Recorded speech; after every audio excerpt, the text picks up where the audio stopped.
13 de maio de 1888 era assinada a Lei Áurea, assinada pela Princesa Isabel. E nós viemos aqui com o professor Renato Granito para esclarecermos se esse fato realmente foi o que marca a história brasileira. A gente tem uma visão historiográfica, né? Então eu vou falar do ponto de vista de um historiador chamado Luiz Felipe de Alencastro. Ele é especialista na área da escravatura. Ele diz o seguinte: no 13 de maio de 1888, a gente tem um rompimento, né, com a abolição da escravatura. Portanto, ela vem com uma lei de cima para baixo, né? Então a gente não tem uma representatividade de uma luta de classe como o negro que foi reivindicar a abolição. Tem um debate no Congresso brasileiro, no Senado brasileiro, né? E tem uma pressão da Inglaterra para que exista a abolição. Nós somos o último território, a última monarquia que vai abolir a escravidão no mundo, né? Primeiro a Haiti, nas Américas, depois o Brasil, em 1808. Então, após algumas semanas de debates no Senado brasileiro, a Princesa Isabel acata e assina, né, a Lei Áurea. O que acontece a partir daí, né, para a gente tentar entender? O processo da abolição ele vai ser um processo, né, linear, onde a gente tem um grupo de abolicionistas, né? Este grupo vai começar a pressionar, porém, não existe uma representatividade da população escrava no Brasil, né? Vem da elite. A elite impõe a queda da escravidão no Brasil. E o problema depois é o que vai acontecer com o ex-escravo. Ele vai continuar naquele trabalho. A gente tem a chegada dos imigrantes. Então, este escravo ele vai acabar indo para se marginalizar na sociedade. Ele não vai ter emprego, né? Ele não vai conseguir se inserir socialmente. Então, é uma lei que vem da elite, né? Ela é forçada.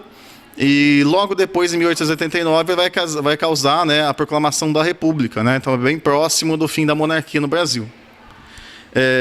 Um sociólogo chamado, né, Florestan Fernandes, conhecido de todos nós, num livro dele chamado A Integração do Negro na Sociedade, né, ele vai falar que não existe uma participação das classes abastadas, mas sim da classe dominante no Brasil, né?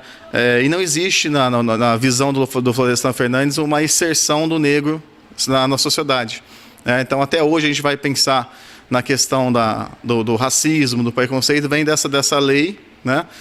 Não que ela não seja importante, que deveria ter acabado a abolição de qualquer forma, mas ela veio, né, imposta, né? Ela veio de cima para baixo. Por isso que a gente vai comentar, até fazer um paralelo do dia 13 de maio, né, e o dia 20 de novembro, que é um outro contexto, né, que comemora a questão do Zumbi de Palmares. Nós sabemos, professor, que o 20 de novembro ele é uma data que foi institucionalizada no estado de São Paulo. Por quê? Só no estado de São Paulo, só em alguns municípios? Não deveria ser uma data nacional? Bom, o Dia da Consciência Negra é um dia super importante para a gente enxergar, né, as desigualdades, a gente pensar a questão do racismo. E em relação comemora-se a morte lá do Zumbi de Palmares, que via um quilombo, né, um foco de resistência. E algumas cidades, alguns municípios, por meio de projeto de lei, né, então houve lá nas câmaras de algumas cidades um projeto de lei que é apresentado por alguns vereadores, né, aprovado em sessão. Cidades que caibam mais feriados. Algumas cidades têm mais feriados, não cabe o 20 de novembro. Ele não é um feriado nacional, deveria ser, né, mas é um feriado municipal. Então, Mococa, por exemplo, a gente é contemplado com esse dia. É um dia de resistência, um dia da gente pensar, né, a questão do racismo. Só que algumas cidades não se comemora.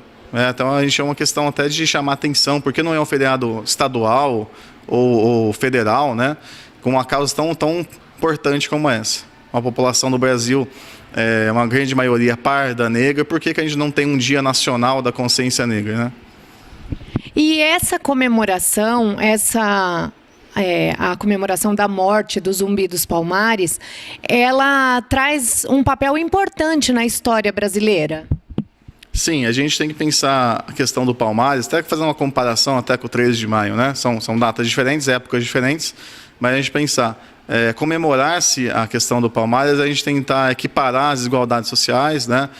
A questão do racismo, que é muito grande, pensar que é um dia de conquistas, a gente começar a pensar a questão de cotas raciais. É um dia a gente parar e pensar a questão do racismo no Brasil. Super importante esse dia. Tá certo, professor. Eu agradeço a sua participação. Para vocês, fica mais uma informação, que informação nunca é demais, né? Sim, sim. Eu gostaria de agradecer e uma boa noite a todos. Carolina Carvalho para o TVD Notícias.